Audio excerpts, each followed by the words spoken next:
കല്ലുവാതുക്കൽ സമുദ്ര library arts and sports ക്ലബിന്റെ നേതൃത്വത്തിൽ കൊല്ലം താലൂക്ക് ലൈബ്രറി കൗൺസിൽ പുതുതായി തെരഞ്ഞെടുക്കപ്പെട്ട ഭാരവാഹികൾക്ക് സ്നേഹാദരവ് സമർപ്പിച്ചു. മുൻ MP അഡ്വക്കേറ്റ് കെ സോമപ്രസാദ് ചടങ്ങ് ഉദ്ഘാടനം നിർവഹിക്കുകയും സ്നേഹാദരവ് സമർപ്പിക്കുകയും ചെയ്തു.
ഈ സ്ഥാപനത്തിൻ്റെ ഭാരവാഹികളുമായി ഇടപഴകാനും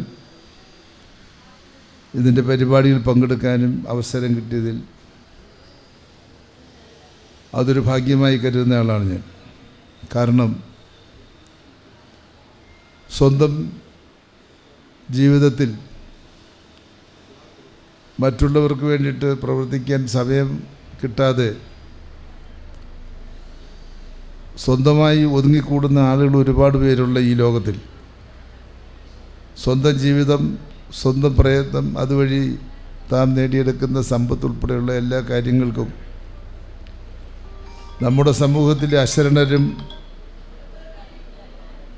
ദീനരും മറ്റ് സഹായം നൽകാൻ ആളില്ലാത്തവരുമായിട്ടുള്ള പാവപ്പെട്ട മനുഷ്യർക്ക് കൂടി അവകാശപ്പെട്ടതാണ് തൻ്റെ ജീവിതമെന്നും തൻ്റെ സമ്പത്തെന്നും തൻ്റെ സമയമെന്നും മനസ്സിലാക്കി പ്രവർത്തിക്കുന്ന ആതുര മേഖലയിൽ പ്രവർത്തിക്കുന്ന ഒരു ചെറുസംഘം ആളുകളുടെ ആത്മാർത്ഥതാപൂർണമായിട്ടുള്ള പ്രവർത്തനത്തിൻ്റെ ഫലമായിട്ടാണ് ഈ ചാരിറ്റബിൾ ട്രസ്റ്റ്, സമുദ്ര ചാരിറ്റബിൾ ട്രസ്റ്റ് മുന്നോട്ട് പോകുന്നത് എന്ന് ആണ് ഞാൻ മനസ്സിലാക്കുന്നത്. അതിൻ്റെ വിവിധങ്ങളായിട്ടുള്ള പ്രവർത്തനങ്ങളിലൊന്നാണ് ലൈബ്രറി രൂപീകരിച്ച് വളരെ നല്ല നിലയിൽ അത് നടത്തുക എന്നുള്ളത്. ലൈബ്രറി അല്ലെങ്കിൽ വായനശാല, പുസ്തകശാല നമ്മുടെ സമൂഹത്തിൻ്റെ നന്മയെയും സമൂഹത്തിൻ്റെ കൂട്ടായ്മയെയും ഒക്കെ തന്നെ എല്ലാ കാലത്തും നിലനിർത്തുന്നതിന് വേണ്ടിയും സമൂഹത്തെ മുന്നോട്ട് നയിക്കുന്നതിന് ആവശ്യമായിട്ടുള്ള മാനവികമായ ഗുണങ്ങൾ മനുഷ്യരിൽ സന്നിവേശിപ്പിക്കുന്നതിന് വേണ്ടി നിരന്തരമായി പ്രവർത്തിച്ചുകൊണ്ടിരിക്കുകയും ചെയ്യുന്ന ഒരു സ്ഥാപനമാണ്. നമ്മുടെ ഈ കേരളത്തിൻ്റെ, ഈ ആധുനിക കേരളത്തിൻ്റെ മേന്മകൾ, നമുക്ക് അവകാശപ്പെടാൻ കഴിയുന്ന മേന്മകൾ, ആ മേന്മകൾ യഥാർത്ഥത്തിൽ നമുക്ക് സ്വാംശീകരിക്കാൻ കഴിഞ്ഞിട്ടുള്ളത് കേരളത്തിലെ ലൈബ്രറി പ്രസ്ഥാനം, ഗ്രന്ഥശാല പ്രസ്ഥാനം, അതിൻ്റെ വിപുലമായ പ്രവർത്തനങ്ങളിലൂടെയാണ്. സ്കൂളും കോളേജും ഒക്കെ തന്നെ ഔപചാരിക വിദ്യാഭ്യാസത്തിൻ്റെ പേരിൽ വിദ്യാർത്ഥികൾക്ക് അല്ലെങ്കിൽ ചെറുപ്പക്കാർക്ക് ഈ അക്കാദമിക് രംഗത്തെ പഠനം അവർക്ക് അതുവഴി ലഭിക്കുന്നുണ്ടെങ്കിലും പൊതുസമൂഹത്തെ സാമൂഹികമായി വളർത്തിയെടുക്കുന്നതിൽ പ്രധാനപ്പെട്ട പങ്കുവഹിക്കുന്നത് ലൈബ്രറി പ്രസ്ഥാനം തന്നെയാണ്. പുസ്തകങ്ങളില്ലാത്തൊരു കാലത്തെ സംബന്ധിച്ച്, പുസ്തകങ്ങൾ വായിക്കാൻ കഴിയാത്തൊരു കാലത്തെ സംബന്ധിച്ച്, കലയും സാഹിത്യവും ഒന്നും ഇല്ലാത്തൊരു കാലത്തെ സംബന്ധിച്ച് നമ്മളൊന്ന് ആലോചിച്ചാൽ എത്രമാത്രം ബുദ്ധിമുട്ടും പ്രയാസവും അല്ലെങ്കിൽ ഒരു വരണ്ട ജീവിതമായിരിക്കും നമ്മുടേത്. അങ്ങനെ മനുഷ്യ സമൂഹത്തിന് മുന്നോട്ട് പോകാനേ കഴിയില്ല എന്നുള്ളതാണ് വാസ്തവം. സത്യത്തിൽ നമ്മുടെ എല്ലാവരുടെയും ജീവിതത്തിൽ ഏറ്റവും കൂടുതൽ സ്വാധീനം ചെലുത്തുന്നത് കലയും സാഹിത്യവും, സാഹിത്യകൃതികളും അതുയർത്തി വിടുന്ന ഒരാശയലോകവുമാണ്. മഹാഭാരതവും രാമായണവും ലോകത്തിലെ തന്നെ ഏറ്റവും പ്രശസ്തമായിട്ടുള്ള രണ്ട് സാഹിത്യകൃതികളാണ്. ആ സാഹിത്യകൃതികളിലെ കഥാപാത്രങ്ങൾ നമ്മുടെ ജീവിതത്തെ എത്രമാത്രം സ്വാധീനിക്കുന്നു എന്നുള്ളത് ഒരു നിമിഷം ആലോചിച്ച് നോക്കുമ്പോഴാണ് കലയുടെയും സാഹിത്യത്തിൻ്റെയും പുസ്തകത്തിൻ്റെയും സ്വാധീനം നമ്മളിൽ എത്രമാത്രം ചെലുത്തുന്നു എന്നുള്ളത് നമ്മൾ തിരിച്ചറിയുന്നത്. അവരാരും തന്നെ ചരിത്രപുരുഷന്മാരല്ലല്ലോ. ശ്രീരാമനാണെങ്കിലും ശ്രീകൃഷ്ണനാണെങ്കിലും വിശ്വാസത്തിൻ്റെ അടിസ്ഥാനത്തിൽ അവരെല്ലാം ഉണ്ടായിരുന്നു, ശക്തികളുണ്ടായിരുന്നു എന്നെല്ലാം പറയുമ്പോഴും അതെല്ലാം ആത്യന്തികമായി ഇന്ന് ഗവേഷണങ്ങളിലൂടെ നിരീക്ഷണങ്ങളിലൂടെ കണ്ടെത്തിയിട്ടുള്ളത് യഥാർത്ഥത്തിൽ ഐതിഹ്യങ്ങളിലൂടെ ഉയർന്നു വന്ന ചരിത്ര പുരുഷന്മാരല്ല, ഐതിഹ്യ പുരുഷന്മാരാണ്. ആ ഐതിഹ്യങ്ങൾ നമ്മുടെ ഇടയിലേക്ക് നമ്മുടെ ജീവിതത്തെ തന്നെ മാറ്റിമറിച്ച്, നമ്മുടെ പ്രവർത്തനങ്ങളെ തന്നെ മാറ്റിമറിച്ച്, നമ്മുടെ ജീവിതത്തെ തന്നെ മാറ്റിമറിച്ച്, ജീവിതത്തിൻ്റെ ലക്ഷ്യത്തെ തന്നെ മാറ്റിമറിക്കുന്ന നിലയിലേക്ക് ആ കഥാപാത്രങ്ങൾക്ക് നമ്മുടെ ജീവിതത്തെ സ്വാധീനിക്കാൻ കഴിയുന്നുണ്ടെങ്കിൽ അത് സാഹിത്യകൃതിയുടെ കലയുടെ ഒരു ഇടപെടൽ തന്നെയാണ് എന്നുള്ളത് നമ്മൾ തിരിച്ചറിയേണ്ടതായിട്ടുണ്ട്. അവിടെ മുതൽ ഇപ്പം നമ്മൾ ഏറ്റവും കൂടുതൽ ചർച്ച ചെയ്യപ്പെടുന്ന വേടൻ സംഭവം വരെ അല്ലേ, ഹിരൺദാസ് മുരളി എന്ന ചെറുപ്പക്കാരൻ, അദ്ദേഹത്തിൻ്റെ റാപ്പ് സംഗീതം, ആ റാപ്പ് സംഗീതത്തിലെ വരികൾ ഉയർത്തുന്ന, അദ്ദേഹത്തിൻ്റെ പാട്ടിലെ ഉള്ളടക്കം ഉയർത്തുന്ന പ്രശ്നങ്ങളാണല്ലോ കഴിഞ്ഞ കുറേ നാളുകളായി കേരളീയ സമൂഹം ചർച്ച ചെയ്യുന്നത് ഒരു പ്രധാനപ്പെട്ട കാര്യം. അതിനെ അനുകൂലിച്ചുകൊണ്ടും പ്രതികൂലിച്ചുകൊണ്ടും ഒക്കെ തന്നെ വലിയ ചർച്ചകളും സംവാദങ്ങളും ഉയർന്നു വരികയാണ്. അദ്ദേഹത്തിൻ്റെ കവിതയിലൂടെ പാട്ടിലൂടെ ഉയർത്തിയ ആശയങ്ങൾ പല തരത്തിലാണ് നമ്മുടെ കേരളീയ സമൂഹത്തെ സ്വാധീനിക്കുന്നത്. അനുകൂലമായിട്ടും പ്രതികൂലമായിട്ടും എന്നൊക്കെ പറയുമ്പോഴും സ്വാധീനിക്കുന്നു എന്നുള്ളതാണ് പ്രധാനമായിട്ടും ഞാൻ കാണുന്നൊരു കാര്യം. അനുകൂലമായിക്കോട്ടെ പ്രതികൂലമായിക്കോട്ടെ അത് സ്വാധീനിക്കപ്പെടുന്നു എന്നുള്ളതാണ്. ഒന്നുകിൽ അതിനോട് യോജിപ്പ് പ്രകടിപ്പിക്കുന്നു, അല്ലെങ്കിൽ അതിനോട് വിയോജിപ്പ് പ്രകടിപ്പിക്കുന്നു. ഒന്നുകിൽ വേടൻ്റെ പാട്ടുകളിലൂടെ ഉയർത്തുന്ന പ്രശ്നങ്ങൾ ഇന്ന് കാലിക പ്രസക്തമല്ലെന്ന് പറയുന്നു, അല്ലെങ്കിൽ കാലിക പ്രസക്തമാണെന്ന് പറയുന്നു. എന്താണെങ്കിലും എല്ലാ മനുഷ്യരെയും പോസിറ്റീവായിട്ടോ നെഗറ്റീവായിട്ടോ അനുകൂലമായിട്ടോ പ്രതികൂലമായിട്ടോ ഒരു ഗാനത്തിന്, ഒരു പാട്ടിന് സ്വാധീനിക്കാൻ കഴിയുന്നു എന്ന് പറഞ്ഞാൽ കലയുടെ സ്വാധീനം മനുഷ്യ ജീവിതത്തിൽ എത്രമാത്രം ഇപ്പോഴും നിലനിൽക്കുന്നു എന്നുള്ളതിൻ്റെ ഏറ്റവും അടുത്ത സമീപകാല ഉദാഹരണമാണ് എന്ന് ഞാൻ കാണുകയാണ്. അപ്പോൾ അതുകൊണ്ട് നമ്മുടെ മനുഷ്യനെ നവീകരിക്കുക എന്നുള്ളത് മാത്രമല്ല, നമ്മുടെ മാനവിക ജീവിതത്തെ മുന്നോട്ട് കൊണ്ടുപോകുക എന്നുള്ളത് മാത്രമല്ല, മനുഷ്യ സമുദായത്തെ ആകെ തന്നെ മുന്നോട്ട് നയിക്കുക എന്നുള്ളത് മാത്രമല്ല, നമ്മുടെ എല്ലാം വ്യക്തിജീവിതത്തെയും സ്വാധീനിക്കാൻ കഴിയുന്ന കലയെപ്പോലെ സാഹിത്യത്തെപ്പോലെ മറ്റേതെങ്കിലും ഒന്നുണ്ട് എന്ന്, അങ്ങനെ അതിന് തത്തുല്യമായി നിൽക്കുന്ന ഒന്നുണ്ട് എന്ന് തോന്നുന്നില്ല. വാസ്തവത്തിൽ രക്ഷകർത്താക്കൾ അച്ഛനും അമ്മയും തമ്മിലുള്ള ബന്ധം, സഹോദരന്മാരുമായിട്ടുള്ള ബന്ധം, അതിനേക്കാൾ കൂടുതലൊരു വ്യക്തിയിൽ സ്വാധീനം ചെലുത്തുന്ന പ്രശ്നമായി ഇന്ന് ഞാൻ ഈ പറഞ്ഞ സാഹിത്യകൃതികളുടെ, അത് രാമായണമായിക്കോട്ടെ മഹാഭാരതമായിക്കോട്ടെ അല്ലെങ്കിൽ വേദങ്ങളായിക്കോട്ടെ, ഇനി കുറച്ചുകൂടി അപ്പുറത്തോട്ട് ബൈബിളിൻ്റെയും അതോടൊപ്പം തന്നെ ഖുറാൻ്റെയും ഒക്കെ തന്നെ അവരെല്ലാം ചരിത്രപുരുഷന്മാരാണ് എന്ന് കണക്കാക്കുമ്പോൾ തന്നെ ആ ചരിത്രപുരുഷന്മാരുമായി ബന്ധപ്പെടുത്തിക്കൊണ്ട് ഉയർന്നു എന്ന് കൂട്ടിച്ചേർക്കപ്പെട്ടിട്ടുള്ള സങ്കല്പങ്ങൾ, ഐതിഹ്യങ്ങൾ അല്ലെങ്കിൽ കഥകൾ, അതെല്ലാം ഏതെല്ലാം തരത്തിൽ മനുഷ്യനെ സ്വാധീനിക്കുന്നു, അതൊരു പ്രധാനപ്പെട്ട പ്രശ്നമാണ്. ഇന്ന് ലോകം നേരിടുന്ന ഏറ്റവും പ്രധാനപ്പെട്ട ഈ വെല്ലുവിളി, നമ്മളെല്ലാം ഇവിടെ സംസാരിച്ചുകൊണ്ടിരിക്കുമ്പോൾ ഈ യോഗം നടന്നുകൊണ്ടിരിക്കുമ്പോഴും നമ്മുടെ ലോകത്തിൻ്റെ ഏറ്റവും പ്രധാനപ്പെട്ട കേന്ദ്ര സ്ഥാനങ്ങളിൽ അങ്ങോട്ടും ഇങ്ങോട്ടും മിസൈലുകൾ പാഞ്ഞുകൊണ്ടിരിക്കുന്നു.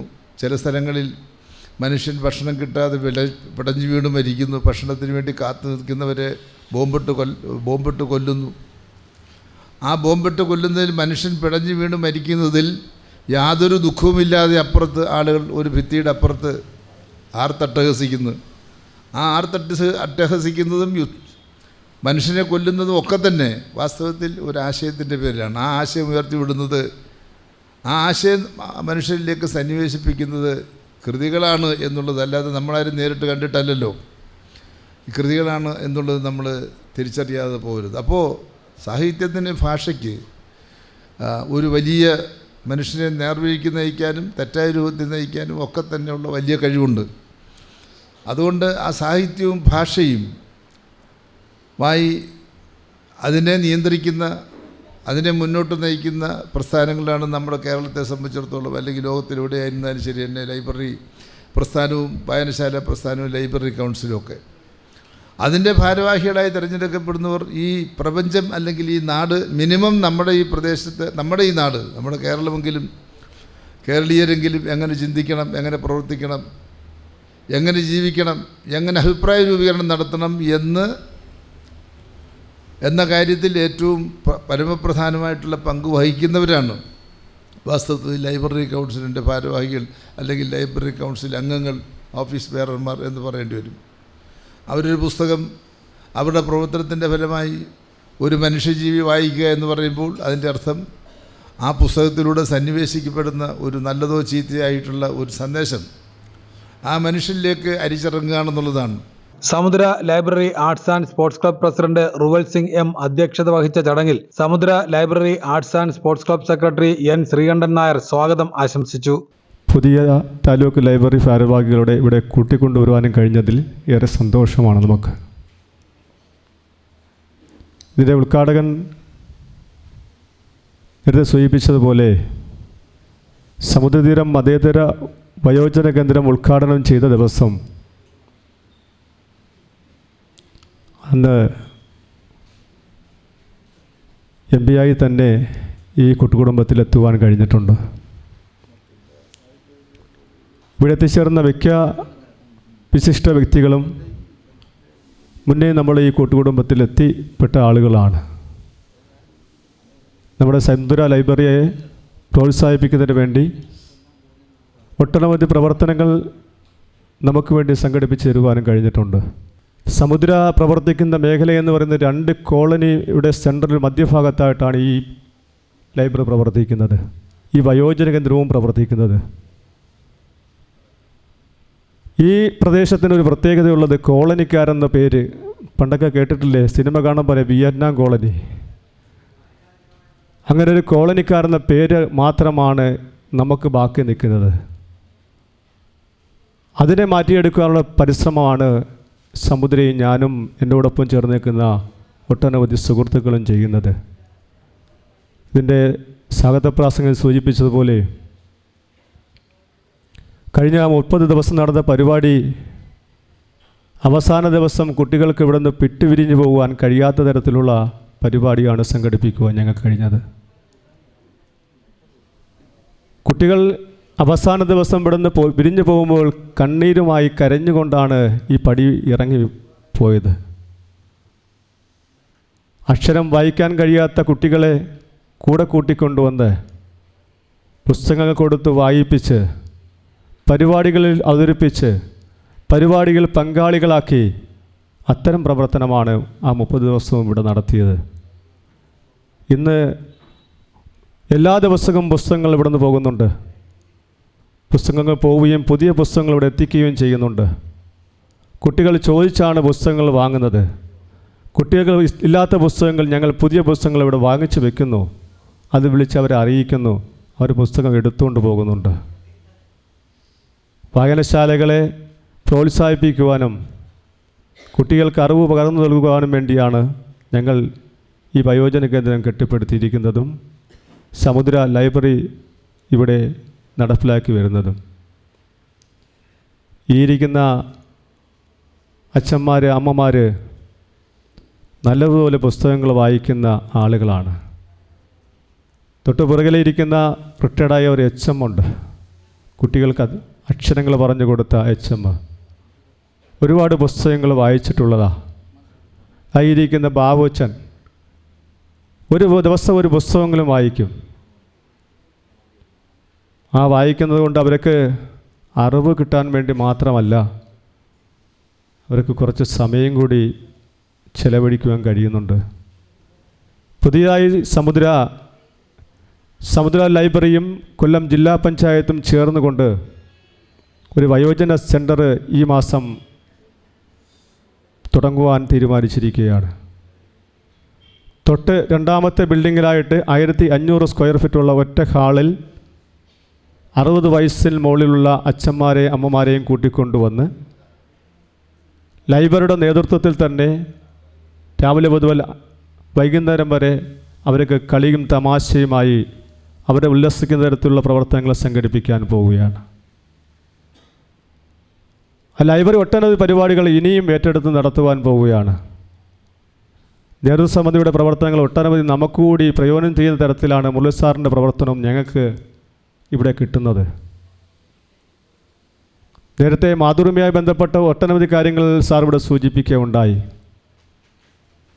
അത് പറഞ്ഞു വന്നാൽ മാതൃഭൂമിയും നമ്മളും പിണക്കത്തിലാണെന്ന രീതിയിലാണ് അവരുടെ പോക്ക്. ഇന്ന് ഇവിടെ ആദരവ് നൽകുന്ന മഹത് വ്യക്തികൾ, നല്ല ലൈബ്രറിക്ക് അല്ലെങ്കിൽ സമൂഹത്തിന് നല്ല കാര്യങ്ങൾ ചെയ്യുവാൻ കഴിവുള്ള ശേഷിയുമുള്ള ആളുകളെയൊക്കെയാണ് നമുക്കിവിടെ ആദരവ് നൽകുന്നത്. പക്ഷെ നമ്മുടെ നാട്ടിൽ അങ്ങനെയല്ല. നമ്മുടെ നാട്ടിൽ 50,000 രൂപ ഉണ്ടെങ്കിൽ മാത്രമേ ഒരു മൊമെൻ്റ് മേടിക്കാൻ പറ്റൂ. അതിൽ PRD വർക്കും ഉണ്ട്. മുൻകൂട്ടി നേരത്തെ ഒരാളിനെ പറഞ്ഞു വിടും, ഇന്ന ആളിനൊരു മൊമെൻ്റ് കൊടുത്താൽ 50,000 നിങ്ങൾക്ക് മേടിച്ചു തരാം. ഇല്ല സാർ, അങ്ങനെയല്ലേ? അങ്ങനെയാണ്. ഒരാളിന് എത്ര രൂപ വേണമെങ്കിൽ, ഇപ്പം തന്നെ എനിക്കൊന്ന് ആദ്യം കൊടുത്തത് 15 ലക്ഷം രൂപയാണ്. ഒരു മൊമെൻ്റൊക്കെ വേണ്ടി കൊടുത്തത് 15 ലക്ഷം രൂപയാണ്. അടുത്തതായിട്ട് ഇപ്പം കൊടുത്തത് 5 ലക്ഷം രൂപ കൊടുത്തൊരു മൊമെൻ്റൊക്കെ വേണ്ടി. PRD വർക്ക് ഒരാളിങ്ങനെ നിൽക്കുക. കഴിഞ്ഞ ദിവസം കോട്ടക്കൽ അമ്പലത്തിൻ്റെ സെക്രട്ടറി ഇവിടെ വന്നപ്പോൾ സെക്രട്ടറി പറയുക, 2 വർഷം കൊണ്ട് കയറി ഇറങ്ങുക, ഒരു മൊമെൻ്റ് കൊടുത്താൽ ഈ അമ്പലത്തിൽ വേണ്ടുന്ന എല്ലാ കാര്യങ്ങളും ഞങ്ങൾ ചെയ്തു തരാൻ തയ്യാറാണ്. ഇതാണ് ആ സമൂഹത്തിൽ നടക്കേണ്ടത്. ഇത്തരം കാര്യങ്ങൾ ഒരു കാരണവശാലും സമൂഹം അംഗീകരിക്കത്തില്ല. എത്ര മൊമെൻ്റോ മേടിച്ച് വീടിൻ്റെ മൂലയിൽ കൂട്ടിയാലും സമൂഹം തിരിച്ചറിയും. ഇന്ന് പോലും ഈ മാതൃഭൂമി പത്രം വിലക്ക് ഏർപ്പെടുത്തിയിരിക്കുന്ന പോലും ഒരു വ്യക്തി വിളിച്ചു പറഞ്ഞതിൻ്റെ അടിസ്ഥാനത്തിലാണ്. ലക്ഷക്കണക്കിന് രൂപ മാതൃഭൂമി പത്രത്തിന് കൊടുക്കുന്നതിൻ്റെ അടിസ്ഥാനത്തിൽ, സമുദ്രയുടെ വാർത്ത വിടരുതെന്ന് പറഞ്ഞതിൻ്റെ അടിസ്ഥാനത്തിൽ വന്നിരിക്കുന്ന തീരുമാനമാണ് സമുദ്രയുടെ ഒരു വാർത്തയും വിടാൻ പാടില്ല. 7 പത്രമാണ് മാതൃഭൂമി പത്രം സമുദ്ര ലൈബ്രറി ഏറ്റെടുത്ത് നടത്തുന്നത്. ആ 7 പത്രമല്ല വലുത്. അവർക്ക് ലക്ഷക്കണക്കിന് രൂപ ഒരു വർഷം കൊടുക്കുന്ന വ്യക്തി പറയുന്ന വാക്ക് കേൾക്കുന്ന ഒരു പത്രമായി മാറി. ഇത്രയേ ഉള്ളൂ ഈ പത്രം. ഞാൻ അതിലേക്കൊന്നും കടക്കുന്നില്ല. കാര്യം അത്രയും വിഷമത്തോടു കൂടി പറഞ്ഞൊരു വാക്കാണ്. എന്താണ് ചെയ്യുന്നതെന്ന് മനസ്സിലാക്കാനും തിരിച്ചറിവാനും കഴിവില്ലാത്ത ഒരു മാധ്യമമായി മാറിപ്പോയോ മാതൃഭൂമി എന്ന് നമ്മളെല്ലാവരും സ്വയം വിലയിരുത്തേണ്ടതാണ്. ഇന്ന് മറ്റൊരു വിശേഷ ദിവസം കൂടി നിങ്ങൾക്ക് ഒരു ചടങ്ങ് കൂടി നടത്തുന്നുണ്ട്. കൊടുമുട്ടിൽ സെക്രട്ടറി ആയിരുന്ന നമ്മയെല്ലാം വിട്ടുപിരിഞ്ഞ പ്രശോഭൻ സാറിൻ്റെ ഓർമ്മ ദിവസം വേണ്ട അടുത്ത മാസം 11-ാം തീയതി ആണെങ്കിലും ഈ കൂട്ടുകുടുംബത്തിന് കുടുംബത്തിൻ്റെ എല്ലാ കാര്യങ്ങളിലും നമ്മോട് തോളോട് ചേർന്ന് നിൽക്കുകയും ഇതിൻ്റെ എല്ലാ കാര്യങ്ങളും പരസ്പരം സംസാരിച്ച് ഇതിൻ്റെ പ്രവർത്തനങ്ങളിൽ ഏർപ്പെട്ടു പോകുന്ന സമയത്താണ് നമ്മളിൽ നിന്നും വിട്ടുപിരിയുന്നത്. ഈ ദിവസം നമ്മൾക്ക് ഒരു വേണ്ടി ഒരു അലമാര മേടിച്ചു വരികയും അവരുടെ 2 സഹോദരികൾ ഇവിടെ എത്തിയിട്ടുണ്ട്. അവരുടെ പുസ്തകങ്ങൾ അതിലേക്ക് വയ്ക്കുന്ന ഒരു ദിവസം കൂടി ഇന്ന് മാറ്റിയിരിക്കുകയാണ്. ലൈബ്രറി നേതൃത്വത്തിൽ ആ പുസ്തകങ്ങൾ വയ്ക്കുന്നതോടൊപ്പം തന്നെ ആ അലമാര ഒരുപാട് പുസ്തകം കൊണ്ട് നിറയട്ടെ എന്നാണ് ഞാൻ ആഗ്രഹിക്കുന്നത്. ഇത് പാലിയേറ്റീവിടെ പരിശോധന കൂടി നടക്കുകയാണ്. പാരിപ്പള്ളി മെഡിക്കൽ കോളേജിൻ്റെ പാലിയേറ്റീവും കൊല്ലം ജില്ലാ പാലിയേറ്റീവും കൂടി ചേർന്നുകൊണ്ട് നമ്മുടെ സഹായിക്കുവാനും ഈ കൂട്ടുകുടുംബത്തിലെ അച്ഛന്മാരെ അമ്മമാരെയും പരിചരിക്കുന്നതിന് വേണ്ടിയുള്ള പ്രവർത്തനത്തിന് വേണ്ടി രാവിലെ തന്നെ അവരും ഒരു ടീം തന്നെ അതിൻ്റെ പ്രവർത്തനം നടന്നുകൊണ്ടിരിക്കുകയാണ്. ഇന്ന് KMLൻ്റെ MD നമുക്ക് നേരത്തെ ഇവിടെ വന്നിട്ടുണ്ടായിരുന്നു. സാറ് ചാത്തന്നൂക്കാരനായിരുന്നു. ചാത്തന്നൂക്കാരനാണെങ്കിലും ഇവിടെ വന്ന് കണ്ടതിൻ്റെ അടിസ്ഥാനത്തിൽ നമ്മുടെ സഹായിക്കാമെന്ന് നേരത്തെ സൂചിപ്പിച്ചിരുന്നു. എന്നാൽ യാദർച്ഛ്യമായി എന്തോ പെട്ടെന്ന് അദ്ദേഹത്തിന് ട്രാൻസ്ഫറായി മാറിപ്പോകേണ്ട സാഹചര്യം വന്നു. ആ സമയത്താണ് നമ്മളൊരു മന്ദിരത്തിൻ്റെ പണി നടന്നുകൊണ്ട് മുമ്പോട്ട് പോവുകയായിരുന്നു. ഇന്ന് ഏതാണ്ട് 3.5 കോടി രൂപ മുടക്കി അതിൻ്റെ നിർമ്മാണം അവസാന ഘട്ടത്തിൽ നിൽക്കുകയാണ്. ഇനി ഏതാണ്ട് 50 ലക്ഷം രൂപ വേണം അതിൻ്റെ പണി പൂർത്തീകരിക്കുവാൻ. 50 ലക്ഷം എന്ന് പറയുമ്പോൾ പഞ്ചായത്തിൻ്റെ കുറച്ച് നിയമങ്ങളുണ്ട്. ലിഫ്റ്റ് വേണം എന്നാണ് അതിൻ്റെ നിയമം. എന്നിട്ട് അതിന് മാത്രം 14 ലക്ഷം രൂപ വേണം. സോളാർ വേണം, 20 ലക്ഷം രൂപ വേണം. 8 ലക്ഷം രൂപ വേണം. വെള്ളം ഫിൽട്ടർ ചെയ്ത യൂണിറ്റ് വെക്കണം, 10 ലക്ഷം രൂപ വേണം. പിന്നെ ഇൻ്റർലോക്കും പെയിൻറ്റിങ്ങും മാത്രമാണ് ഇതിൻ്റെ ബാക്കിയുള്ള പണികൾ. 100 കിടക്കകൾ 100 വരക്ക് കിടക്കുന്ന തരത്തിലുള്ള സജ്ജീകരണമാണ് 2 നിലകളായി ഞങ്ങൾ പണി കഴിപ്പിച്ച് പൂർത്തീകരിച്ചിരിക്കുന്നത്. എങ്കിൽ ആ പണി പൂർത്തീകരിക്കാൻ നമുക്ക് പെട്ടെന്ന് കഴിയുമായിരുന്നു. എങ്കിലും അത് തൊട്ട് ചേർന്ന് തന്നെ 1 ഏക്കർ വസ്തു കൂടി പെട്ടെന്ന് 20 ദിവസം കൊണ്ട് എഴുതി മാറേണ്ട ഒരു സാഹചര്യം വന്നപ്പോൾ വലിയൊരു ബാധ്യതയിലേക്ക് വീണ്ടും മാറി. അതുകൊണ്ട് ഇപ്പോൾ 2 ഏക്കർ വസ്തു ഇവർക്ക് വേണ്ടി അവിടെ വാങ്ങിച്ച് ഇവർക്ക് വേണ്ടി ചിലവഴിക്കാൻ വേണ്ടി മുൻപോട്ട് പോകുമ്പോഴും ഈ പണി പൂർത്തീകരിക്കുന്നതിന് വേണ്ടി ഏതാണ്ട് ഇത്രയും പൈസ ഇനി കണ്ടെത്തേണ്ടതായിട്ടുണ്ട്. 42 ലക്ഷം രൂപ ഈ നാട്ടിലെ ജനങ്ങൾ എന്നെ സഹായിച്ചിരിക്കുകയാണ്. ഇവിടുത്തെ അച്ഛന്മാർ ഒന്ന് കയറി കിടക്കുന്നതിന് വേണ്ടി അവർ സുമനസ്സുകൾ ചേർന്നുകൊണ്ട് 2 ലക്ഷം രൂപ മുടക്കേണ്ട 21 റൂമാണ് അവർക്ക് വേണ്ടി ഓരോരുത്തരെയും ഓർമ്മയ്ക്ക് വേണ്ടി പണി കഴിപ്പിച്ചിരിക്കുന്നത്. ബഹുമാനപ്പെട്ട മുൻ MP അവരുടെ കമ്പനിയുടെ എനിക്ക് പറയാനും കഴിയില്ലെങ്കിലും കമ്പനിയുടെ CSRൻ്റെ ഫണ്ട് നൽകുവാൻ കഴിയുമെങ്കിൽ ഞങ്ങൾക്കും FCRയും ATGയും എല്ലാ സംവിധാനങ്ങളും ഉണ്ട്. അങ്ങനെ ഒരു ലിഫ്റ്റോ മറ്റു കാര്യങ്ങളോ എന്തെങ്കിലും സ്പോൺസർ ചെയ്താൽ കഴിഞ്ഞാൽ എൻ്റെ കുറച്ച് ബാധ്യതയിൽ നിന്നും എത്രയും പെട്ടെന്ന് അതിൻ്റെ മന്ദിരത്തിൻ്റെ ഉദ്ഘാടനം ചെയ്യുവാൻ നമുക്ക് കഴിയും. അതുകൂടി ഒന്ന് പരിഗണിക്കണമെന്ന് മാത്രം പറഞ്ഞുകൊണ്ട് ഞാൻ എൻ്റെ വാക്കുകൾ അവസാനിപ്പിക്കുകയാണ്. കൊല്ലം ജില്ലയിലെ ലൈബ്രറികളിൽ താരതമ്യേന വളരെ പുതിയത് എന്ന് പറയാവുന്ന ഒരു ലൈബ്രറിയാണ് സമുദ്രതീരം. അപ്പോൾ ഈ ലൈബ്രറിയാണ് ഇങ്ങനെ ഒരു ചടങ്ങ് സംഘടിപ്പിച്ചിരിക്കുന്നത് എന്നതിൽ ഞങ്ങൾക്ക് നിറഞ്ഞ സന്തോഷമുണ്ട്. ഇന്ന് ഈ പരിപാടിയിൽ പങ്കെടുക്കാനെത്തിയിരിക്കുന്ന വിശിഷ്ട വ്യക്തികൾക്ക് സ്വാഗതം ആശംസിക്കുക എന്നതാണ് എൻ്റെ ചുമതല. എന്നാൽ അതിനു മുമ്പ് 2 ചെറിയ കാര്യങ്ങൾ സൂചിപ്പിക്കുന്നത് ഉചിതമാണ് എന്ന് തോന്നിയത് കൊണ്ട് എൻ്റെ അധിക സമയം എടുക്കാതെ 1-2 കാര്യങ്ങളെന്ന് സൂചിപ്പിക്കുക. ഞാൻ പറഞ്ഞു താരതമ്യേന പുതിയതാണ്. 2 വർഷത്തിനകത്ത് മാത്രം പ്രവർത്തന പാരമ്പര്യമുള്ള പരിചയമുള്ള ഈ ലൈബ്രറി നമ്മുടെ ലൈബ്രറി കൗൺസിൽ ആഹ്വാനം ചെയ്ത ഒരു പരിപാടി,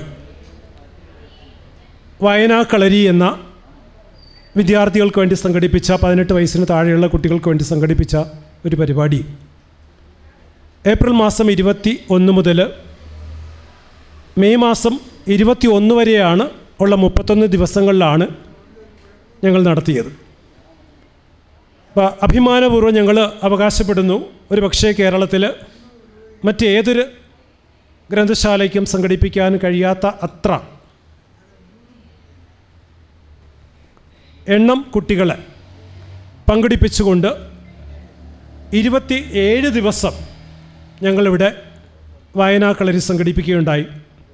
4 ദിവസം കുട്ടികളുടെ ആവശ്യപ്രകാരം 4 ഞായറാഴ്ചകളിൽ മാത്രമേ ഞങ്ങൾ അവധി കൊടുത്തുള്ളൂ.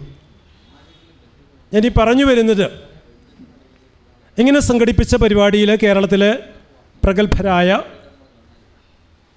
അധ്യാപകരെ കൊണ്ടുവന്ന്, കലാകാരന്മാരെ കൊണ്ടുവന്ന് ഞങ്ങളിവർക്ക് ക്ലാസ്സുകൾ കൊടുക്കുകയുണ്ടായി. ഞങ്ങളുടെ ഈ പരിപാടിയുടെ ഉദ്ഘാടന കർമ്മം നിർവഹിച്ചത് പ്രശസ്ത സാഹിത്യകാരിയും സിനിമാ ഗാന രചയിതാവും ഒക്കെ ആയിരുന്ന ശ്രീമതി ജയഗീത അവർകളാണ്.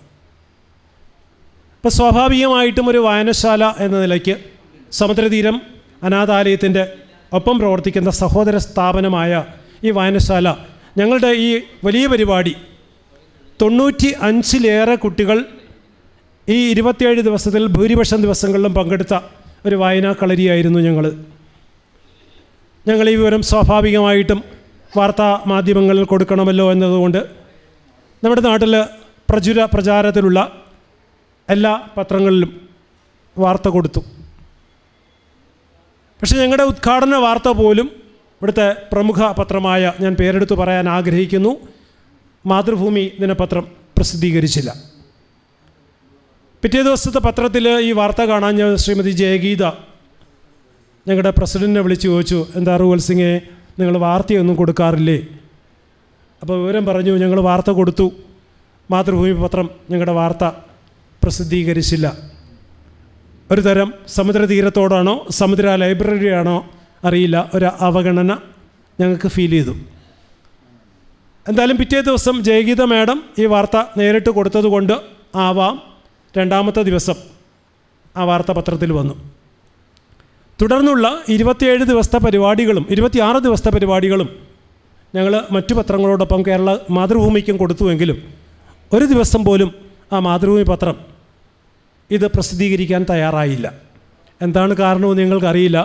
ഞങ്ങൾ ഈ വിവരം ഇവിടുത്തെ പ്രാദേശിക ലേഖകനെയും പാരിപ്പള്ളിയിലെയും കല്ലുവാതുക്കലത്തെയും ഏജൻറ്റുമാരുടെയും ശ്രദ്ധയിൽപ്പെടുത്തി.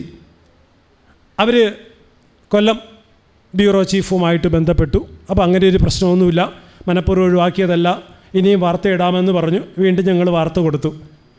എന്തായാലും ആ ഉദ്ഘാടന ദിവസവും അല്ലാതെ ഒരു ദിവസത്തെ ഒരു ചെറിയ വാർത്തയുമല്ലാതെ ഈ മാതൃഭൂമി പത്രക്കാർ സമുദ്രതീരത്തിൻ്റെ സമുദ്ര ലൈബ്രറിയുടെ ആ വാർത്തകളൊന്നും പ്രസിദ്ധീകരിച്ചില്ല. അത് എന്തിൻ്റെ പേരിലാണ് എന്ന് ഞങ്ങൾക്ക് മനസ്സിലായിട്ടില്ല. ഈ ലൈബ്രറിയിലും സമുദ്രതീരത്തിലും വർഷങ്ങളായിട്ട് 2 മാതൃഭൂമി പത്രം ഇടുന്നുണ്ട്. ഈ വർഷം ആദ്യം മുതൽ തന്നെ 5 കുട്ടികളുടെ വീട്ടിലേക്ക്, കോളനികൾ താമസിക്കുന്ന കുട്ടികളുടെ വീട്ടിലേക്ക് സമുദ്ര ചെയർമാൻ സ്വന്തം കയ്യിൽ നിന്ന് കാശിട്ട് ഒരു വർഷത്തേക്കുള്ള പത്രം ഇടുന്നതിന് അഡ്വാൻസ് കൊടുത്ത് ആ പത്രം ഇടുകയാണ്.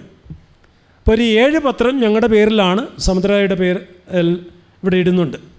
എന്നിട്ട് പോലും ഈ മാതൃഭൂമിക്കാർ ഒരു വിവേചനം കാണിച്ചത് എന്തുകൊണ്ടാണെന്നറിയില്ല. അതുകൊണ്ട് തന്നെ വളരെയേറെ പേർക്ക് മാതൃഭൂമി പത്രം മാത്രം വായിക്കുന്ന പലർക്കും സമുദ്രതീരത്തിൽ സംഘടിപ്പിച്ച ഇത്തരം ഒരു ബൃഹത്തായ പരിപാടി, ഞങ്ങൾ അങ്ങനെ തന്നെ പറയാൻ ഉദ്ദേശിക്കും, സെക്രട്ടറി എന്ന നിലയ്ക്ക് ഞാൻ പറയുന്നു.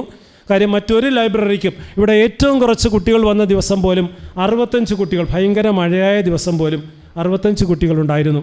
ഇതിൻ്റെ സമാപന ദിവസം മെയ് മാസം 21-ാം തീയതി 95 വിദ്യാർത്ഥികൾക്കാണ് ഇവിടുന്ന് പഠനോപകരണങ്ങൾ, അതിമനോഹരമായ സ്കൂൾ ബാഗ്, നോട്ട്ബുക്കുകൾ, പേന, പെൻസിൽ, അവരുടെ ഇൻസ്ട്രുമെൻറ്റ് ബോക്സ് ഉൾപ്പെടെയുള്ള സാധനങ്ങൾ വിതരണം ചെയ്യുകയും ചെയ്തു. ഈ വാർത്തകൾക്കൊന്നും യാതൊരു പ്രാധാന്യവും മാതൃഭൂമി കൊടുത്തില്ല എന്ന ദുഃഖസത്യം ഞാൻ താലൂക്ക് ലൈബ്രറി ഭാരവാഹികളുടെ ശ്രദ്ധയിൽ വരുന്നതിന് വേണ്ടിയിട്ടാണ് ഈ സന്ദർഭത്തിൽ ഇവിടെ അവതരിപ്പിച്ചത്. Kollam taluk library council president P Ushakumari, secretary advocate K P Ajinath, vice president V Jayakumar, joint secretary V N Premshaj, executive അംഗം അർജുനൻ പി, എക്സിക്യൂട്ടീവ് അംഗം മേരി മിനി തുടങ്ങിയവർ ആദരവ് ഏറ്റുവാങ്ങി സംസാരിച്ചു. ഞാൻ ഏതാണ്ട് 2 വർഷത്തിന് മുൻപാണ് ഈ ലൈബ്രറിയിൽ കൊല്ലം ജില്ലാ എക്സിക്യൂട്ടീവ് മെമ്പർ എന്ന നിലയിൽ ഇതിൻ്റെ അഫിലിയേഷൻ പരിശോധനയുമായി ബന്ധപ്പെട്ട് ഇവിടെ എത്തിയത്. അന്നൊരു ലൈബ്രറി പ്രവർത്തിക്കുന്നതിനാവശ്യമായ രേഖകൾ എഴുതി തയ്യാറാക്കി ലൈബ്രറി കൗൺസിലിന് അത് അഫിലിയേഷന് വേണ്ടി നൽകുവാൻ സഹായിച്ച ബാബു പാക്കനാർ എന്ന ചാത്തന്നൂർ കല്ലുവാതുക്കൽ പാരിപ്പള്ളിയിൽ ഉള്ള ഒരു കവിയുണ്ട്, ബാബു പാക്കനാർ സാറിൻ്റെ ഒരു ഏറ്റവും വലിയ ഒരു സഹായം അന്ന് ഈ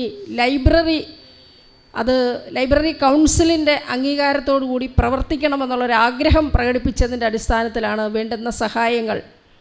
സാറ് ബുക്കൊക്കെ എടുത്ത് വെച്ചിട്ട് എന്നെ വിളിച്ചിട്ട് ഇതിൻ്റെ സ്റ്റോക്ക് രജിസ്റ്റർ എങ്ങനെ എഴുതണം, വിതരണം എങ്ങനെയാവണം, മെമ്പർഷിപ്പ് ആർക്കൊക്കെയാണ് കൊടുക്കേണ്ടത്, ഇതെങ്ങനെയാണ് അതിൻ്റെ മറ്റു പരിപാടികൾ എന്നൊക്കെ എന്നോട് ചോദിക്കുമായിരുന്നു. അത് നമ്മൾ പറഞ്ഞതിൻ്റെ നിർദ്ദേശം അനുസരിച്ച് ആ റെക്കോർഡുകളെല്ലാം കറക്റ്റായി മെയിൻറ്റെയിൻ ചെയ്യുകയും അത് പരിശോധനയ്ക്ക് വളരെ പോസിറ്റീവായി മാർക്ക് നേടുകയും ചെയ്തതിൻ്റെ അടിസ്ഥാനത്തിൽ ആദ്യമേ തന്നെ അഫിലിയേഷന് അയക്കുകയും അവർക്ക് കേരള സ്റ്റേറ്റ് ലൈബ്രറി കൗൺസിലിൻ്റെ അഫിലിയേഷൻ ലഭിക്കുകയും ചെയ്തു. ഇപ്പോൾ സമുദ്രതീര ലൈബ്രറി ഏതാണ്ട് ഒരു സർക്കാർ ലൈബ്രറിയാണ്, സർക്കാരിൻ്റെ ഗ്രാൻഡ് വാങ്ങി പ്രവർത്തിക്കുന്ന ലൈബ്രറി. അതുകൊണ്ട് തന്നെ സർക്കാരിൻ്റെ വിവിധങ്ങളായ പരിപാടികൾ, സ്റ്റേറ്റ് ലൈബ്രറി കൗൺസിൽ നടപ്പാക്കുന്ന പരിപാടികൾ ഈ ഗ്രന്ഥശാലയിലും നടപ്പാക്കേണ്ടതുണ്ട്. ഇവിടെ നേരത്തെ ഇതിൻ്റെ പ്രസിഡൻറ്റ് പറഞ്ഞ ഒരു ചോദ്യത്തിനൊരു മറുപടി കൂടി പറയട്ടെ. ഇതിൻ്റെ മെമ്പർഷിപ്പ് കൊടുക്കുന്നത് എങ്ങനെയാണെന്ന്. എല്ലാ ലൈബ്രറികളിലും മെമ്പർഷിപ്പ് കൊടുക്കുന്നത് ആ ലൈബ്രറിയിലെ എക്സിക്യൂട്ടീവ് കമ്മിറ്റിയുടെ തീരുമാനപ്രകാരമാണ്. അല്ലാതെ ഒരാൾ ഒന്നൊരു മെമ്പർഷിപ്പ് വേണം എന്ന് പറഞ്ഞാൽ അത് കൊടുക്കുവാൻ സെക്രട്ടറിക്കോ പ്രസിഡൻറ്റിനോ അതിന് പ്രത്യേക റൈറ്റില്ല. ഇന്നത്തെ എൻ്റെ സന്തോഷം എന്ന് പറയുന്നത്, ഞാൻ പുതിയൊരാളെ പരിചയപ്പെട്ടു. നമ്മുടെ ഇവിടുത്തെ ഒരു അന്തേവാസിയാണ്, ഞാൻ പേര് ചോദിച്ചില്ല. മനോഹരമായ കയ്യക്ഷരത്തിൽ ഒരു മലയാള പാട്ട് എഴുതി വെച്ചിട്ടൊരിപ്പുണ്ട്. മേരിക്കുട്ടി അല്ലേ, ഡിഗ്രി ഹിസ്റ്ററി കഴിഞ്ഞതാണ്. മനോഹരമായ ഹാൻഡ് റൈറ്റിങ്, എനിക്ക് സന്തോഷമായി, ഇഷ്ടപ്പെട്ടത്. പക്ഷെ പാടത്തില്ലെന്ന് പറഞ്ഞു, പാടാൻ പക്ഷേ തൊട്ടപ്പുറത്തേക്ക് നമ്മുടെ അമ്മ പാട്ട്, ഞാൻ പക്ഷേ അങ്ങോട്ട് ഇന്നൊരു പാട്ട് പാടി കേൾപ്പിച്ചു കൊടുത്തിട്ടുണ്ട്. അവർക്ക് ബോധ്യപ്പെട്ടിട്ടില്ല എൻ്റെ പാട്ട്, ഇന്ന് പഠിച്ചൊരു പാട്ടാണ്. അപ്പോൾ ഞങ്ങളൊരു നല്ല കുടുംബം പോലെ ഇവിടെ കഴിയുകയാണ്. റോയൽ സിംഗ് പറഞ്ഞതുപോലെ ഒരുപാട് പ്രതിസന്ധികൾ, സാമ്പത്തിക പ്രതിസന്ധി മാത്രമല്ല, സമൂഹത്തിൻ്റെ ഭാഗത്ത് നിന്ന് ഒരുപാട് പ്രതിസന്ധികൾ വരുന്നുണ്ട്. ആ പ്രതിസന്ധികളെ വകഞ്ഞു മാറ്റുവാൻ ഉള്ള ആത്മവിശ്വാസമുണ്ടെന്ന് ഈ സമുദ്രതീരം പ്രഖ്യാപിക്കുകയാണ്. കാരണം അതിന് കൂടുതൽ ആൾക്കാർ, പ്രേംഷാജ് ആദ്യമായിട്ടാണ് വരുന്നതെന്ന് തോന്നില്ലേ ഇവിടെ, അല്ലേ? ആണോ? അല്ലേ? ഞങ്ങളൊക്കെ സ്ഥിരം അന്തേവാസികളാണ്. 30 ദിവസം കുട്ടികളുടെ എണ്ണം പറഞ്ഞ പരിപാടികൾ. അതിൽ എന്നെ ഉദ്ഘാടനം ചെയ്യാൻ ഒരു ദിവസം വിളിച്ചതാണ്. ഉദ്ഘാടകൻ ഇവിടെ ഇന്നിങ്ങനെ ഇരിക്കുക പരിപാടി കണ്ടിട്ട്. സുവർണൻ പരവൂർ ഏതാണ്ട് 100 കുട്ടികളുമായിട്ട് ഇവിടെ ഇളക്കി മറിക്കുക, ഈ അന്തേവാസികളൊക്കെ ആയിട്ട്. അവസാനം കുട്ടികൾ തന്നെ വരുന്ന അധ്യക്ഷയാകുന്നു, മറ്റൊരു അധ്യക്ഷൻ സ്വാഗതം പറയുന്നു, അവർ ആശംസകൾ നടത്തുന്നു. എൻ്റെ ഉദ്ഘാടന പ്രസംഗം 3 മിനിറ്റാണ്. സോമപ്രസാദ് പറഞ്ഞൊരു പിള്ളേർ രക്ഷപ്പെട്ടെന്നാണ് പറഞ്ഞത്. കാരണം ആ രീതിയിൽ വ്യത്യസ്തങ്ങളായ ഇടപെടലുകൾ നടത്തിക്കൊണ്ടിരിക്കുകയാണ്. ഈ കുടുംബത്തിലെ കൂട്ടായ്മകളിലേക്ക് ഒരുപാട് പേര് വരണം, ഇനിയും ആൾക്കാർ വരാനുണ്ട്. ഇവിടെ ഒരു സാംസ്കാരിക കേന്ദ്രമുണ്ട്, നമ്മുടെ അതിൻ്റെ പ്രധാനപ്പെട്ട പ്രവർത്തന പ്ലാക്കാട് ശ്രീകുമാറൊക്കെ ഇവിടെ ഇരിപ്പുണ്ട്. എല്ലാ ദിവസവും 365 ദിവസവും ഇവിടെ ഇത്തരം കൂട്ടായ്മകളാണ്. കലാകാരന്മാരെ, സാഹിത്യകാരന്മാരെ, സമൂഹത്തിൽ ആശാസ്യമല്ലാത്ത പ്രവണതകൾക്കെതിരെ പോരാടുന്ന ആരൊക്കെയുണ്ടോ അവരുടെ അടുത്തേക്ക് റോയൽ സിംഗ് പോയിട്ട് ഇങ്ങോട്ട് വിളിച്ചുകൊണ്ട് വരിക. ഇവിടെ ഈ ലൈബ്രറി നന്നായി നടക്കട്ടെ, വായനയുടെ ഒരു പുതിയ വസന്തം ഉണ്ടാക്കുവാനുള്ള ശ്രമം. വായന ഇല്ലാതെ പറഞ്ഞില്ലേ, ഇവിടെ അച്ഛൻ്റെ കാര്യം പറഞ്ഞു, വായിക്കുന്ന ആളാണെന്ന് പറഞ്ഞു അല്ലേ. എന്ന് വെച്ചാൽ അതിന് അർത്ഥമെന്ന് വെച്ചാൽ ഈ മതേതര കുടുംബത്തിൽ ജീവിക്കുന്നതിനോടൊപ്പം തന്നെ സമാന്തരമായി മറ്റൊരു ജീവിതം കണ്ടെത്തുകയാണ് അദ്ദേഹം ഒരു വായനയിലൂടെ. അടുത്ത കാലത്ത് വായിച്ച 2 പുസ്തകങ്ങളിൽ ഞാൻ അറിയാതെ എന്നെ കാണുകയാണ്. നമുക്ക് വല്ലാത്ത അനുഭവങ്ങളും ഉണ്ടാവുകയാണ്. അപ്പോൾ വായന അത് പ്രോത്സാഹിപ്പിക്കുക. വരുന്ന തലമുറയ്ക്ക് വേണ്ടി ഞാൻ നേരത്തെ സൂചിപ്പിച്ചതുപോലെയുള്ള സൂക്ഷ്മ തലത്തിലുള്ള രാഷ്ട്രീയ ഇടപെടലുകൾ നടത്തണമെന്നാണ് പറയാനുള്ളത്. ഈ ചാരിറ്റബിൾ ട്രസ്റ്റിൻ്റെ പേരിൽ ഇത് തുടങ്ങിയതിന് ശേഷം അദ്ദേഹം നടത്തുന്ന പ്രവർത്തനങ്ങളെ വലിയ രൂപത്തിൽ ശ്ലാഘിക്കേണ്ടതാണ്. അദ്ദേഹം നടത്തിക്കൊണ്ടിരിക്കുന്ന ഈ പ്രവർത്തനം പകരം വെക്കാനില്ലാത്തതാണ്. എത്ര പേർക്കാണ് ഇത്തരം പ്രവർത്തനങ്ങൾക്ക് ഏറ്റെടുക്കാനും നേതൃത്വം നൽകുവാനും കഴിയുന്നത്? കടുത്ത സാമ്പത്തിക ബാധ്യത ഏറ്റെടുത്തുകൊണ്ട് എന്നുള്ളതാണ് ഞാൻ പലപ്പോഴും ചിന്തിക്കാറുള്ളത്. അതുപോലെ തന്നെ വായന തിരിച്ചു പിടിക്കുവാൻ വേണ്ടി നമ്മുടെ സർക്കാരും അതുപോലെ തന്നെ ലൈബ്രറി കൗൺസിലും നമ്മുടെ പൊതുസമൂഹവുമൊക്കെ എടുക്കുന്ന എഫർട്ട് ഇപ്പോഴും ഞാൻ ഓർക്കുന്നത്, ഞാൻ 5ാം ക്ലാസ്സിൽ പഠിക്കുന്ന കാലത്തെ ഞങ്ങളുടെ ലൈബ്രറിയിലേക്ക് വരുന്ന ഒരാളായിരുന്നു, അല്ലെങ്കിൽ വരാൻ അനുവാദമുള്ള ഒരാളാണ്. വീട്ടിൽ നിന്ന് വൈകുന്നേരത്ത് വീട്ടിൽ നിന്ന് ലൈബ്രറിയിൽ പോയി ഒരു 1-1.5 മണിക്കൂറോടെ ചിലവഴിച്ച് തിരിച്ച് വരാൻ 5ാം ക്ലാസ്സിൽ പഠിക്കുന്ന കാലത്ത് എനിക്ക് വീട്ടിൽ നിന്ന് അനുവാദം ഉണ്ടായിരുന്നു. അപ്പോൾ അങ്ങനെ വരുന്ന ആ കാലഘട്ടത്തിൽ പോലും ആ കാലഘട്ടത്തിൽ വായിക്കപ്പെടുന്ന പുസ്തകങ്ങളെ സംബന്ധിച്ച്, അവിടെ വിതരണം ചെയ്യുന്ന പുസ്തകങ്ങളെ സംബന്ധിച്ച് ഒക്കെ ഞാൻ വളരെ അടുത്ത് ഗ്രന്ഥശാല പ്രവർത്തനം എന്ന രൂപത്തിൽ നോക്കിക്കാണുകയും ഗ്രന്ഥശാലയുടെ പ്രവർത്തനങ്ങളിൽ പങ്കാളിയാവുകയും ചെയ്തിരുന്ന ഒരാളാണ്. പ്രിയമുള്ളവരെ, നാം സാഹിത്യകാരന്മാരെക്കുറിച്ച് പറയാറുണ്ട്, അറിവിൻ്റെ കടലിൽ ആഴത്തിൽ മുത്തുകളും പവിഴങ്ങളും വാരി കൂട്ടി നാട്ടിന് നൽകുന്നവരാണ് സാഹിത്യകാരന്മാർ. എന്നാൽ നമ്മളെപ്പോലെയുള്ളവർ ആ സമുദ്രത്തിൻ്റെ തീരത്ത് നിന്ന് അല്പം കാറ്റ് കൊള്ളാനെങ്കിലും ശ്രമിക്കാറുണ്ട്. ആ സമുദ്ര തീരത്താണ് നാം എത്തിച്ചേർന്നിട്ടുള്ളത്. പ്രിയമുള്ളവരെ, അതുകൊണ്ട് ഈ നാട്ടിലെ ഉദാരമതികളോട്, സ്നേഹസമ്പന്നരോട് എനിക്ക് പറയുവാനുള്ളത്, ഈ സമുദ്രതീരം നിലനിൽക്കേണ്ടത് റൂവൽ സിംഗിൻ്റെ മാത്രം ആവശ്യമല്ല, ഈ സമൂഹത്തിൻ്റെ ആവശ്യമാണ്. നിങ്ങൾ ഓരോരുത്തരും നിങ്ങളിൽ കഴിയുന്ന പോലെ സഹായം ചെയ്തും മറ്റുള്ളവരെ കൊണ്ട് പ്രേരിപ്പിച്ചും ഈ സമുദ്രതീരം വിജയിക്കേണ്ടത് റുവൽ സിംഗ് പരാജയപ്പെട്ടാൽ നാം പരാജയപ്പെട്ടു എന്നാണ് അതിൻ്റെ അർത്ഥം. അങ്ങനെ പരാജയപ്പെടുന്നത് നാം ആഗ്രഹിക്കുന്ന കാര്യമല്ല. അതുകൊണ്ട് ഈ സമുദ്രതീരം കൂടുതൽ ഉന്നതിയിലേക്ക് പോകുവാൻ ഈ ഉദാരമതികളോട് ആവശ്യപ്പെട്ടും സ്വയം ചെയ്തും ഈ സമുദ്രതീരത്തെ വിജയിപ്പിക്കണമെന്ന് മാത്രം നിങ്ങളോട് അപേക്ഷിച്ചുകൊണ്ട് നിർത്തുന്നു.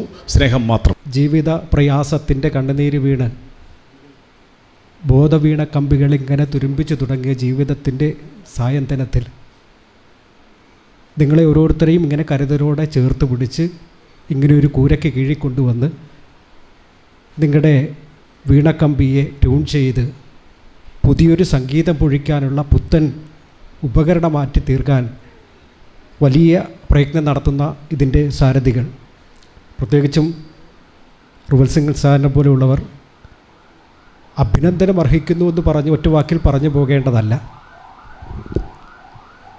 ഞാൻ മനസ്സിലാക്കുന്നു ഇവിടെ എല്ലാ ദിവസവും പുസ്തക വായന ഉണ്ടാകുമെന്നാണ്. എല്ലാവരും ഇൻഡിവിജ്വലായിട്ട് വായിക്കുമെന്ന് ഇവിടെ പറഞ്ഞു.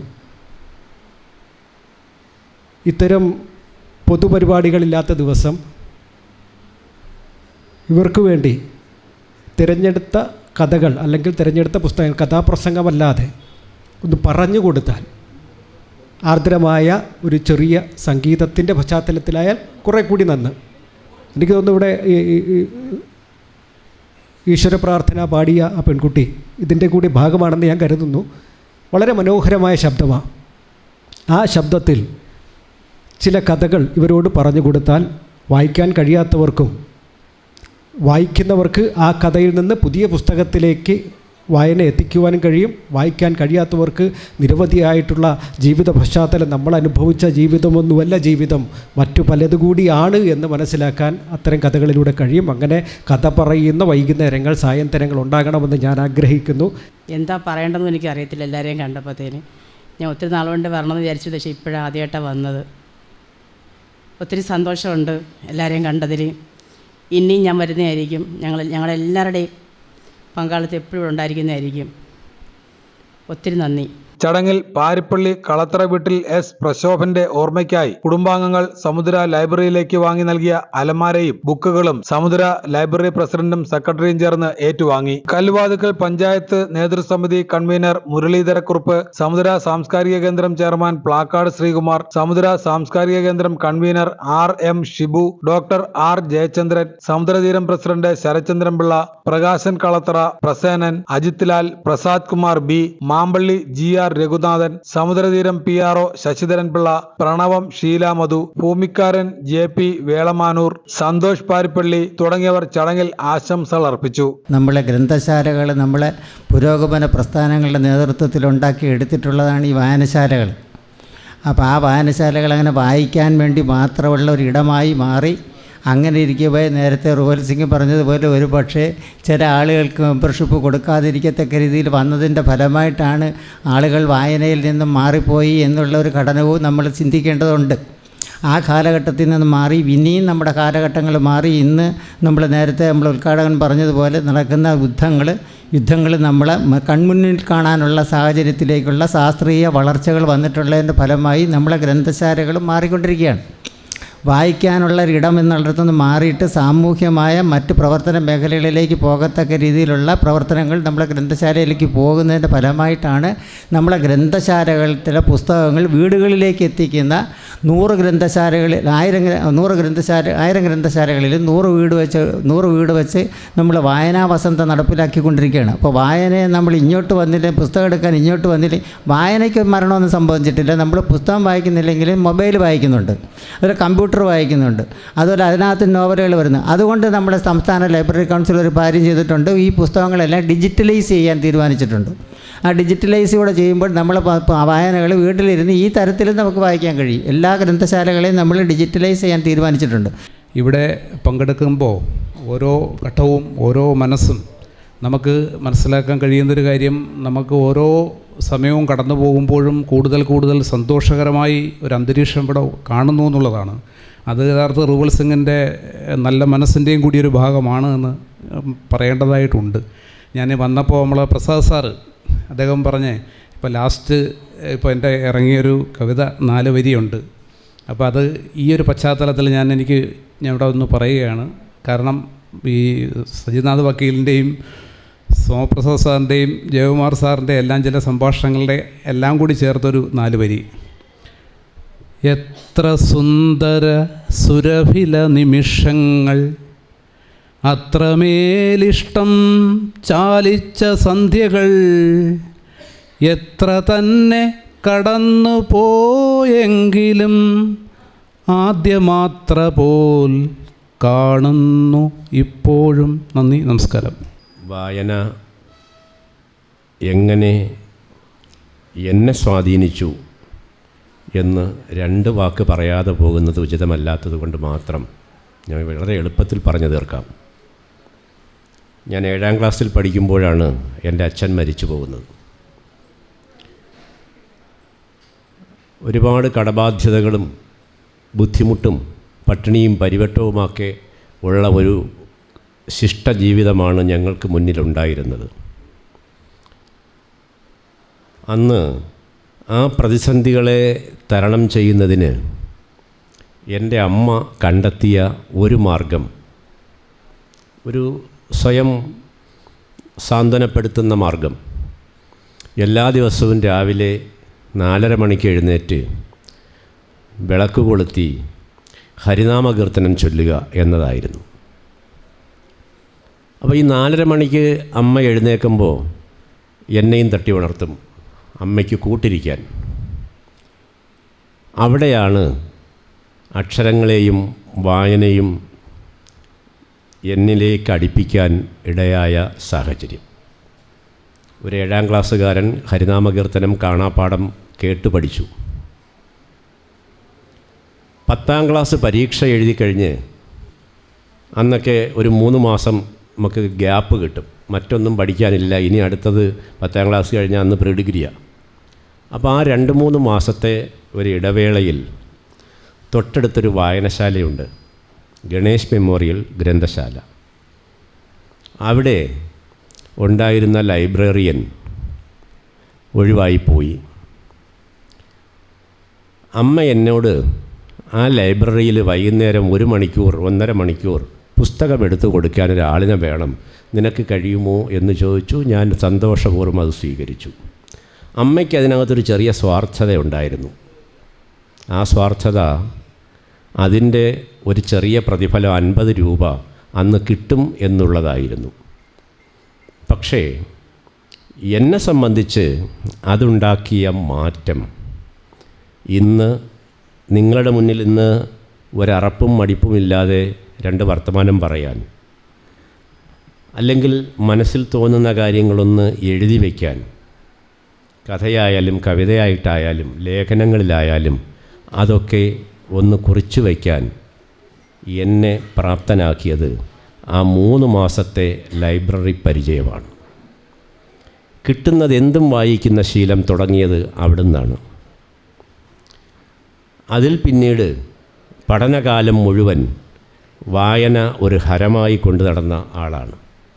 എന്തും വായിക്കാൻ കഴിയുന്ന, എന്തും ആസ്വദിക്കാൻ കഴിയുന്ന തരത്തിൽ വായനയെ മാറ്റിയെടുക്കാൻ കഴിഞ്ഞു. ഞാൻ പറഞ്ഞു വന്നത്, ഒരു ചെറിയ കാരണം, ഒരു ഹരിനാമകീർത്തനത്തിൽ തുടങ്ങിയ എൻ്റെ പഠനം ഈ തരത്തിൽ മാറ്റപ്പെട്ടു എന്നുള്ളതാണ്. കോട്ടാത്തല ശ്രീകുമാർ നന്ദി പറഞ്ഞു. ഒരു മനോഹരമായ കെട്ടിടം സമുദ്രതീരത്തിന് വേണ്ടി ഒരു 400 മീറ്റർ അപ്പുറത്ത് പണിഞ്ഞുകൊണ്ടിരിക്കുകയാണ്. 2 നില പൂർത്തിയായി.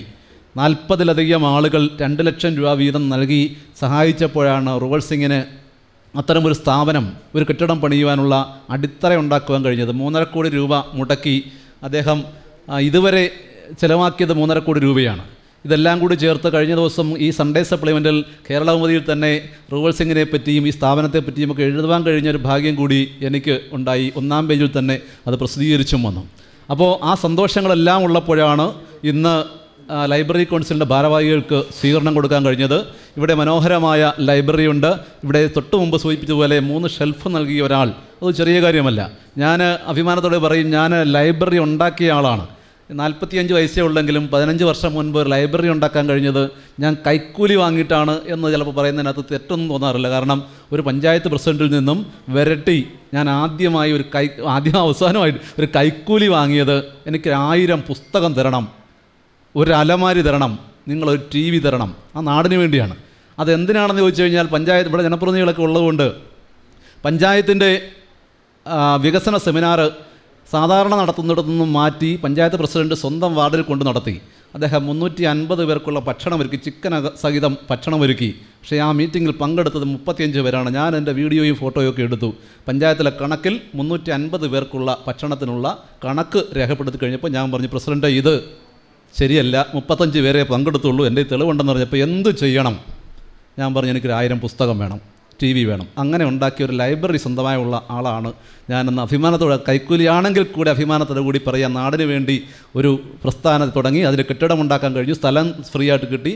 അന്ന് കെ ഇസ്മയിലിൻ്റെ ഫണ്ടിൽ നിന്നാണ് 10 ലക്ഷം രൂപ കിട്ടി കെട്ടിടം പണിഞ്ഞ് തുടങ്ങി. അങ്ങനെ കുറേ സംഭവം ചെയ്യാൻ പറ്റി. ഇതെല്ലാം പറയുമ്പോഴും റൂവൽ സിംഗിൻ്റെ ചരിത്രം ഞാൻ എഴുതിയെന്ന് പറഞ്ഞു. ഇപ്പോഴും വലിയ ദാരിദ്ര്യമാണ്, കോടിക്കണക്കിന് രൂപയുടെ കടപ്പ്. ഇത് കുടുംബ വീടാണ്. ഇതടക്കം അപ്പുറത്ത് താമസിക്കാൻ വേണ്ടി വെച്ച വീട് അടക്കം എല്ലാം ബാങ്കിൽ പണയം വെച്ച് നഷ്ടപ്പെടുന്ന കണ്ടീഷനിൽ നിൽക്കുമ്പോൾ ഇങ്ങനെയുള്ള സുമനസ്സുകൾ ഇവിടേക്ക് കടന്നു വരുന്നതാണ് ആകെയുള്ള പ്രതീക്ഷ. ബഹുമാന്യനായ MP KMLൻ്റെ ബോർഡ് മെമ്പർ കൂടി ആയതുകൊണ്ട് ഞാനൊരു പത്രപ്രവർത്തകൻ്റെ സ്വാതന്ത്ര്യം എടുത്തുകൊണ്ട് അദ്ദേഹത്തോട് ആവശ്യപ്പെടുകയാണ്, എന്തെങ്കിലുമൊക്കെ സഹായം ഇവിടേക്കും ചെയ്യണം എന്നുകൂടി പറഞ്ഞുകൊണ്ട് എല്ലാവർക്കും ഒറ്റ വാക്കിൽ നന്ദി അറിയിച്ചുകൊണ്ട് എൻ്റെ വർത്തമാനം അവസാനിപ്പിക്കട്ടെ. നന്ദി, നമസ്കാരം.